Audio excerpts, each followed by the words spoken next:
कहानी की शुरुआत एक लाल रंग की चमकती कार से होती है जो एक बहुत बड़े बैंक के मेन गेट के ठीक सामने आकर रुकती है। स्टीयरिंग व्हील पर हाथ जमाए हुए हम इस फिल्म के मेन कैरेक्टर बेबी को देखते हैं जो आज एक बहुत बड़े मिशन को अंजाम देने वाला है। लेकिन इस साहसी काम में बेबी अकेला नहीं है। कार की पिछली सीट पर 3 और खतरनाक लोग बैठे हैं। इनमें एक का नाम बडी है और उसके ठीक पास उसकी पत्नी मोनिका बैठी है। टीम का चौथा सदस्य ग्रिफ है जो स्वभाव से काफी चिड़चिड़ा है। प्लान के मुताबिक तीनों साथी अपने चेहरों पर मास्क लगाते हैं और हथियारों के साथ बैंक के भीतर टूट पड़ते हैं। बाहर कार में बैठा बेबी बड़ी बेसब्री से उन तीनों की वापसी का इंतजार कर रहा है। बैंक के अंदर वे तीनों वहां मौजूद मासूम लोगों को बंधक बना लेते हैं और कुछ ही मिनटों में तिजोरी साफ करके भागते हुए वापस कार में सवार हो जाते हैं। लेकिन जैसे ही वे भागने की कोशिश करते हैं, अचानक सामने से पुलिस की गाड़ियां उनका रास्ता रोक लेती हैं। लेकिन बेबी अपनी समझदारी दिखाता है। वह गाड़ी को आगे ले जाने के बजाय बिजली की गति से पीछे की ओर मोड़ देता है और एक तंग गली के रास्ते निकल पड़ता है। बेबी को पहले से पता था कि आगे पुलिस ने घेरा डाल रखा है। अब शुरू होता है सड़क पर तेज रफ्तार का असली रोमांच। पुलिस की कई गाड़ियां सायरन बजाते हुए उनके पीछे लग जाती हैं, लेकिन बेबी अपना कमाल का हुनर दिखाते हुए तंग रास्तों पर कार को ऐसे घुमाता है कि पुलिस के अफसर हैरान रह जाते हैं। जब वे हाईवे पर पहुंचते हैं तो आसमान में एक पुलिस का हेलीकॉप्टर भी उन पर नजर रखने लगता है। अब घेरा और भी सख्त हो चुका था। तभी बेबी एक मास्टर प्लान चलता है। वह अपनी कार को बिल्कुल वैसी ही दिखने वाली 2 अन्य लाल कारों के बीच ले आता है। पुलिस कंफ्यूज हो जाती है और इसी चकमे का फायदा उठाकर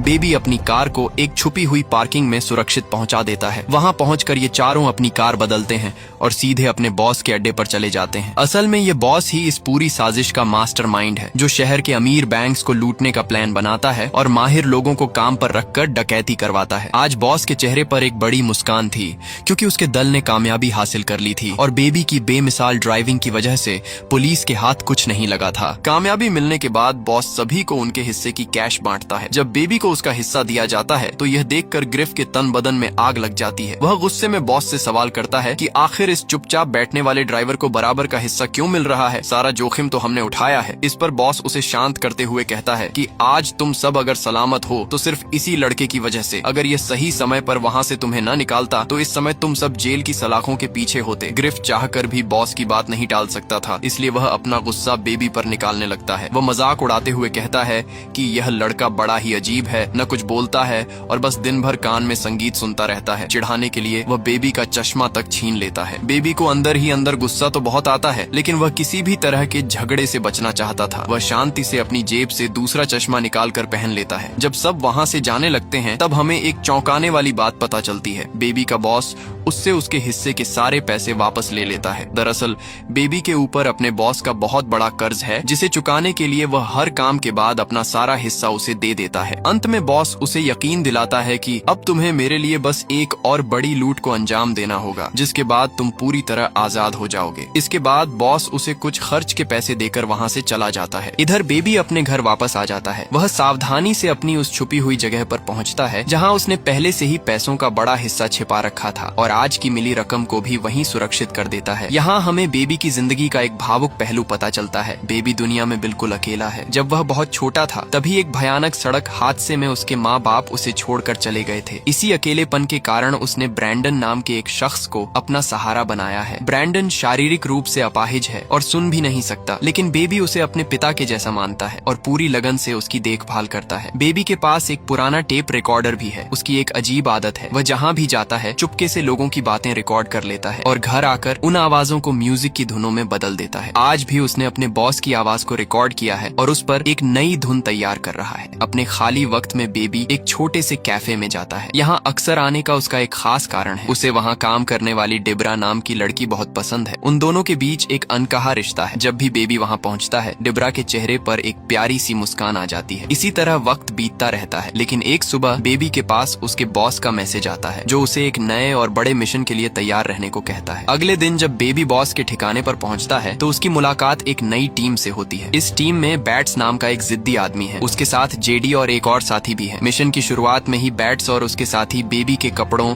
और उसके कानों में लगे ईयरफोन्स का मजाक उड़ाने लगते हैं। बैट्स उसे बर्गर बच्चा कहकर चिढ़ाता है और उससे पूछता है कि वह कौन सा गाना सुन रहा है, पर बेबी उसे कोई जवाब नहीं देता। हालात को संभालते हुए बॉस उन तीनों को बताता है कि बेबी को बचपन से ही सुनने की एक प्रॉब्लम है जिसके कारण उसके कानों में लगातार एक शोर गूंजता रहता है। उस शोर से बचने के लिए ही वह हर वक्त म्यूजिक का सहारा लेता है। ये सच जानकर वे तीनों उसका मजाक बनाना बंद कर देते हैं। इसके बाद बॉस एक बड़े मैप की मदद से चोरी का पूरा प्लान समझाना शुरू करता है। प्लान के दौरान बैट्स देखता है कि बेबी ध्यान देने के बजाय मेज पर अपनी उंगलियों से ताल दे रहा है। बैट्स का गुस्सा भड़क जाता है और वह चिल्लाते हुए कहता है, मैं इस लड़के के साथ काम नहीं करूंगा। इसने प्लान का एक लफ्ज भी नहीं सुना है और इसकी लापरवाही हमें जेल पहुंचा सकती है। लेकिन बॉस को बेबी की काबिलियत पर पूरा भरोसा था। वह जानता था कि बेबी म्यूजिक सुनते हुए भी हर छोटी बात को ध्यान से सुनता है। बेबी की सच्चाई दिखाने के लिए बॉस उससे पूरा प्लान दोहराने को कहता है। जैसे ही बेबी बोलना शुरू करता है, वह एक एक बात बिल्कुल वैसे ही सटीक बता देता है जैसा बॉस ने समझाया था। ये देखकर बैट्स और उसके साथी हक्के बक्के रह जाते हैं। अब बिना वक्त गवाए ये चारों एक नए बैंक की तरफ निकल पड़ते हैं और कुछ ही देर में बेबी उन्हें उस जगह पहुंचा देता है जहां उन्हें आज की सबसे बड़ी लूट को अंजाम देना था। बैट्स अपने दो साथियों के साथ बैंक के भीतर घुसता है। वे बड़ी चालाकी से बैंक लूट कर बाहर आ जाते हैं, लेकिन इसी बीच बैट्स अपनी क्रूरता दिखाते हुए एक बेगुनाह सिक्योरिटी गार्ड को मौत के घाट उतार देता है। यह देखकर बेबी का मन बेचैन हो जाता है। उसे अब पूरी तरह समझ आ चुका था कि बैट्स एक बेहद घटिया और नीच इंसान है जो अपने फायदे के लिए किसी की भी जान ले सकता है। जैसे ही वे वहां से भागने की तैयारी करते हैं, एक अनजान शख्स को उनकी इस डकैती का पता चल जाता है और वह उन पर गोलियां चलाना शुरू कर देता है। बेबी तुरंत अपनी कार की रफ्तार बढ़ाता है, लेकिन वह अजनबी भी उनका पीछा करना नहीं छोड़ता। बैट्स उस अजनबी को अपनी बंदूक का निशाना बनाने ही वाला होता है कि बेबी समझदारी दिखाते हुए कार को सड़क से नीचे उतारकर दूसरे रास्ते पर ले जाता है। बेबी ने ऐसा इसलिए किया ताकि उस अनजान शख्स की जान बचाई जा सके, क्योंकि वह बैट्स के हाथों एक और कत्ल नहीं देखना चाहता था। जल्द ही पुलिस का घेरा भी उनके करीब आ जाता है। बेबी अपनी बेमिसाल ड्राइविंग से बचकर निकलने की कोशिश करता है, मगर तभी वे एक भारी ट्रैफिक जैम में फंस जाते हैं। बिना वक्त गवाए वे अपनी कार छोड़ते हैं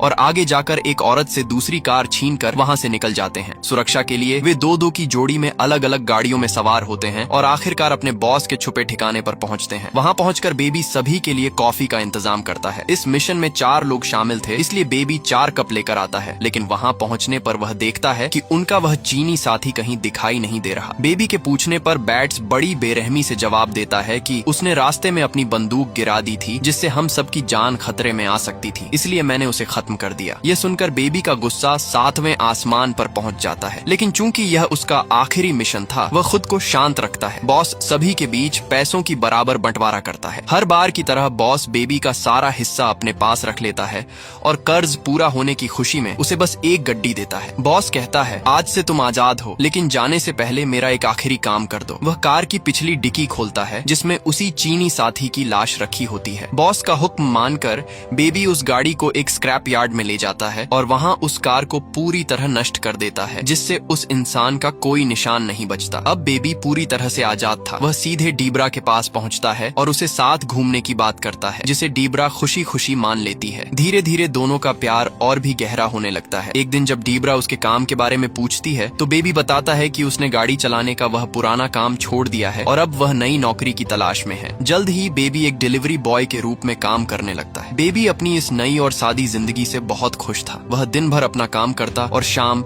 डीब्रा के साथ बिताता। लेकिन एक शाम जब वह डीब्रा के साथ एक रेस्टोरेंट में बैठा था, तभी वहाँ अचानक उसका पुराना बॉस आ धमकता है। बेबी उसे नजरअंदाज करने की कोशिश करता है, पर बॉस उसे अपने पास बुला ही लेता है। पहले तो वह बेबी का हाल चाल पूछता है और फिर अपनी असली बात पर आता है। बॉस कहता है, तुम्हारे जाने के बाद मेरा धंधा ठंडा पड़ गया है। तुम मेरे लिए बड़े किस्मत वाले थे। मैं चाहता हूँ कि तुम दोबारा मेरी टीम में आ जाओ। बेबी साफ मना कर देता है कि वह इस क्राइम की दुनिया में वापस नहीं लौटेगा। इस पर बॉस उसे पैसों का लालच देता है और कहता है कि अब वह उसके हिस्से से कोई कटौती नहीं करेगा। लेकिन जब उसे लगता है कि बेबी किसी भी तरह नहीं मानेगा, तो वह अपनी असली रंग दिखाता है। बॉस उसे धमकी देते हुए कहता है, मुझे पता है कि तुम डीब्रा से प्यार करते हो। अगर तुमने मेरी बात नहीं मानी तो मैं उसे जान से मार दूंगा। अपने प्यार को खतरे में देख बेबी मजबूर हो जाता है और बहुत भारे मन से दोबारा उस दलदल में उतरने के लिए तैयार हो जाता है। अगले दिन बॉस बेबी को एक पोस्ट ऑफिस ले जाता है। प्लान के मुताबिक बेबी को बॉस के छोटे भतीजे के साथ अंदर जाना था। असल में बॉस का अगला निशाना यही जगह थी। वह चाहता था कि बेबी एक आम कस्टमर बनकर अंदर जाए और वहाँ की सिक्योरिटी गार्ड्स की तादाद और कैमरास की जगह को बारीकी से देखे। किसी को उन पर शक न हो, इसीलिए छोटे बच्चे को बेबी के साथ भेजा गया था। पोस्ट ऑफिस के भीतर बेबी बड़ी सतर्कता से हर कोने को अपनी नजरों में कैद करने लगता है। इसी बीच बॉस का भतीजा वहाँ की लेडी मैनेजर से बातचीत करने लगता है। वह औरत बहुत ही सीधी और दयालु स्वभाव की थी। उसने बच्चे से बड़े प्यार से बात की और उसे एक कैंडी भी दी। बेबी भी वहाँ पहुँचता है और वह औरत उस उससे भी बड़े अच्छे तरीके से पेश आती है। सब कुछ देखने के बाद बेबी बच्चे को लेकर बाहर आता है और बॉस को वहाँ की एक एक बारीक जानकारी दे देता है। अगले दिन जब बेबी अड्डे पर पहुँचता है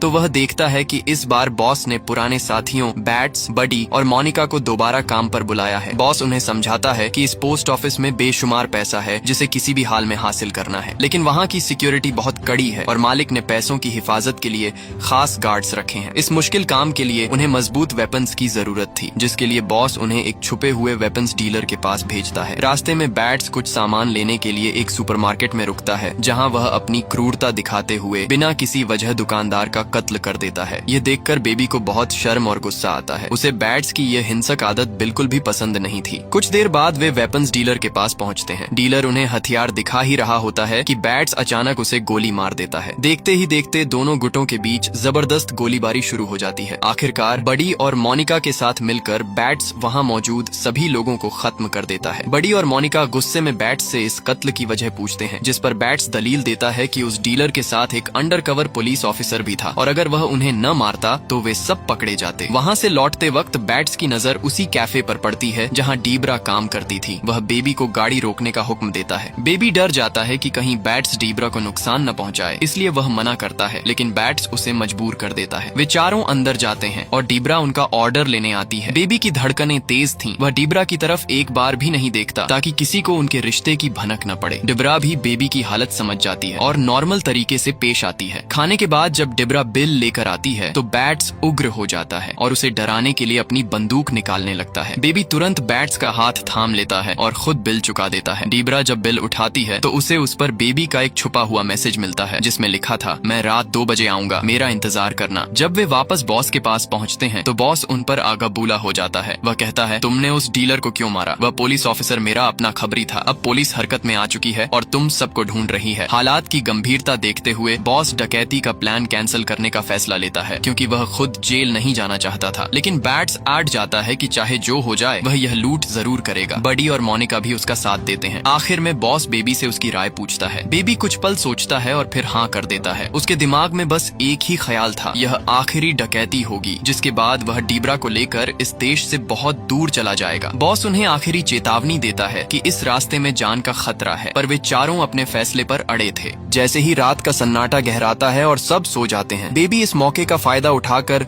चुपचाप गाड़ी लेकर निकलने की कोशिश करता है। उसने डीब्रा को वादा किया था कि वह रात 2 बजे उससे मिलने आएगा, लेकिन जैसे ही वह निकलने वाला होता है तभी बैट्स और बडी अचानक उसके सामने आ धमकते हैं। बडी शक भरी आवाज में पूछता है, इतनी आधी रात को तुम चोरी छिपे कहाँ जा रहे हो? उस वक्त बैट्स के हाथ में बेबी का वह टेप रिकॉर्डर था जिसमें बेबी ने सबकी आवाजें रिकॉर्ड की थी। बैट्स को पूरा यकीन था कि बेबी पुलिस का खबरी है और उनकी बातें रिकॉर्ड करके अफसरों को भेजने की फिराक में है। बेबी अपनी सफाई देते हुए कहता है, मैं कोई खबरी नहीं हूँ, आवाजों को म्यूजिक में बदलना बस मेरा एक शौक है। मेरे घर पर ऐसे कई रिकॉर्डर हैं जिनमें मैंने म्यूजिक बनाया है, उन्हें सुनकर तुम्हें मेरी बात का यकीन हो जाएगा। लेकिन बैट्स को उसकी बातों पर जरा भी भरोसा नहीं होता। वह बेबी को मारकर बेहोश कर देता है और उसके घर से सारे रिकॉर्डर उठाकर सीधे बॉस के पास ले आता है। जब बॉस एक रिकॉर्डर चलाता है तो उसमें खुद अपनी ही आवाज सुनकर वह आग बबूला हो जाता है। उसे लगता है कि बेबी ने उसके साथ धोखा किया है और वह तुरंत किसी दूसरे ड्राइवर को बुलाने का हुक्म देता है। होश में आने पर बेबी बॉस को बड़ी गंभीरता से समझाता है, मैं सालों से आपके साथ वफादारी से काम कर रहा हूँ। अगर मैं खबरी होता तो आप अब तक सलाखों के पीछे होते। आपने बस आवाजें सुनी हैं, लेकिन उनके पीछे छुपा म्यूजिक नहीं सुना। बेबी के कहने पर जब बॉस उस आवाज के साथ मिलाई गई धुन को सुनता है तो वह हैरान रह जाता है। बेबी ने उन आवाजों को एक मीठे गाने में बदल दिया था। ये सुनकर बॉस का शक खत्म हो जाता है और वह दोबारा बेबी को मिशन पर ले जाने के लिए तैयार हो जाता है। अगले दिन बेबी उन तीनों को लेकर पोस्ट ऑफिस पहुंचता है। तीनों डकैती के लिए अंदर चले जाते हैं और बेबी बाहर इंतजार करने लगता है। इसी बीच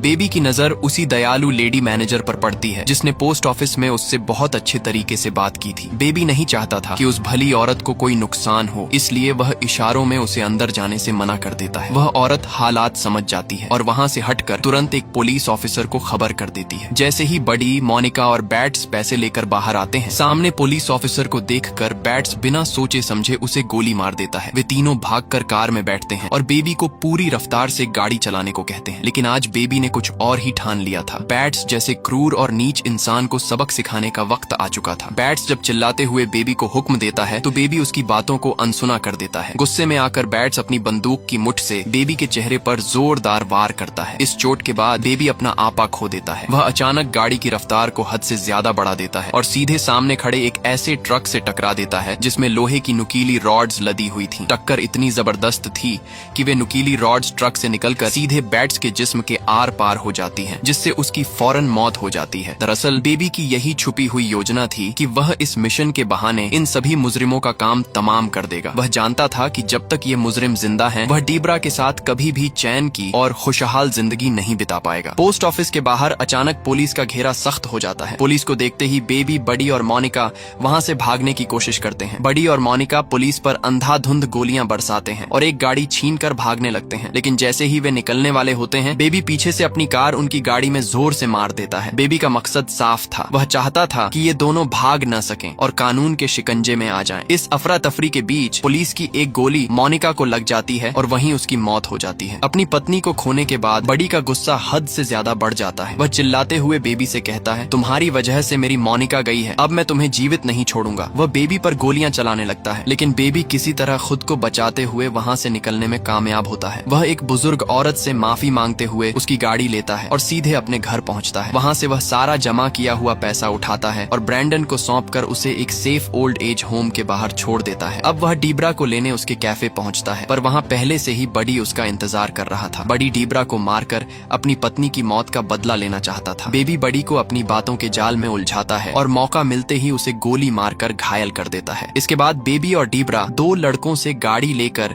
सीधे अपने बॉस के ठिकाने पर पहुंचते हैं। बेबी वहां अपनी उन सभी कैसेट्स की मांग करता है जिनमें उसकी जिंदगी के खूबसूरत पल दर्ज थे। बॉस पहले तो मना करता है, लेकिन डीब्रा को देखकर वह समझ जाता है कि बेबी अब एक नई और अच्छी जिंदगी शुरू करना चाहता है। वह उसे सारी कैसेट्स और पैसों का एक बैग देकर चेतावनी देता है कि उसे फौरन यह देश छोड़कर जाना होगा, वरना पुलिस उसे पकड़ लेगी। जैसे ही वे तीनों लिफ्ट से नीचे उतरते हैं, सामने उस वेपन्स डीलर के 3 साथी बंदूकें लिए खड़े होते हैं जिन्हें बैट्स ने मारा था। वे बदला लेने के लिए गोलियां चलाने लगते हैं। बॉस खुद को खतरे में डालकर बेबी और डीब्रा को सुरक्षित भागने के लिए कहता है और अकेले ही उनसे भिड़ जाता है। इसी बीच बडी भी पुलिस की गाड़ी में वहां आ पहुंचता है और नफरत में अंधा होकर अपने ही बॉस का काम तमाम कर देता है। अब बडी बेबी के पीछे पड़ जाता है। बेबी अपनी कार से बडी की गाड़ी को ऐसी जोरदार टक्कर मारता है कि उसकी कार बिल्डिंग की छत से नीचे लटक जाती है। बडी गाड़ी गिरने से पहले ही बाहर निकल आता है और बेबी को पकड़कर उसके कान के पास गोली चला देता है। बडी जानता था कि बेबी को सुनने की गंभीर प्रॉब्लम है। उस असहनीय शोर और दर्द से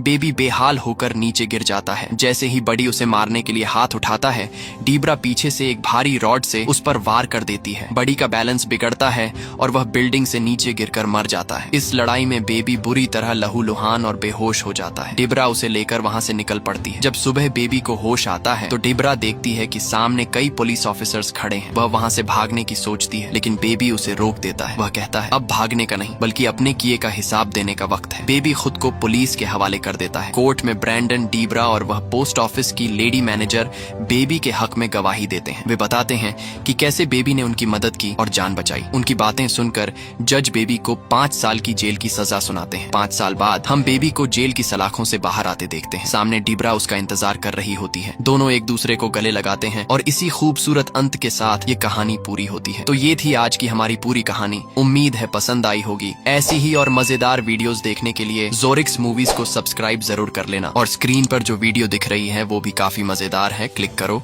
और एंजॉय करो।